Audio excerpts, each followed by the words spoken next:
Telangana 10th class public ఎగ్జామినేషన్‌కి సంబంధించి చాలామంది students అయితే ఫిజిక్స్ క్వెషన్ పేపర్ అయితే అడుగుతున్నారనమాట.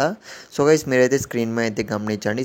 ఈ పర్టిక్యులర్ క్వెషన్ పేపర్ అనేది మనకు వెరీ ఇంపార్టెంట్ అని రావడం జరిగింది. ఇందులో నుంచి చూసుకున్నట్లయితే చాలామంది అయితే ప్రీవియస్ పేపర్సా లేదంటే నిజం పేపర్స్ కాదా ఈ విధంగా డౌట్స్‌లో అయితే ఉండిపోతున్నారనమాట.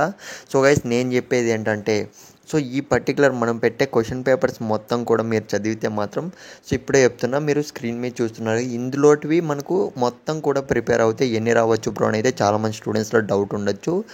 గైస్ చూసుకున్నట్లయితే అట్లీస్ట్ అంటే మీరు 30+ మార్క్స్ అనేటివి అయితే స్కోర్ చేసే ఛాన్స్ అయితే ఉంటుంది ఇందులోటి మొత్తం కూడా ప్రిపేర్ అవుతే. Guys important gun shot questions మొత్తం కూడా ప్రిపేర్ చేస్తూ ఉన్నాం. మన టీం అందరూ చేస్తున్నారనమాట. నెక్స్ట్ వీడియో అయితే పెడతానికి పోతే గైస్ నా రిక్వెస్ట్ ఏంటంటే మనమైతే 75K అయితే దగ్గరలో ఉన్నాం. జస్ట్ మీరైతే సపోర్ట్ చేయండి. ఛానల్ సబ్స్క్రైబ్ చేసుకోండి. అసలు తెలంగాణ స్టూడెంట్స్ అయితే అస్సలు కొద్దిగా కూడా సపోర్ట్ అయితే చేయలేదన్నమాట, చెయ్యట్లేదు కూడా చెప్తున్నా. కొద్దిగా ఛానల్ సబ్స్క్రైబ్ చేసుకోండి. గైస్ గన్ షాట్ క్వశ్చన్స్ మొత్తం కూడా వస్తాయి. 75K దగ్గరలో ఉన్నాం, సబ్స్క్రైబ్ చేసుకోండి. మీ సపోర్ట్ ఉంటేనే కదా మామ నేను కూడా ఏదైనా చేయడానికి ఒక అడుగు ముందు వేయడానికి అయితే ట్రై చేయగలను. మన టీం అందరూ కూడా వర్క్ చేస్తున్నారు. మీరు పాస్ అయిపోయేది మాకు కావాలి.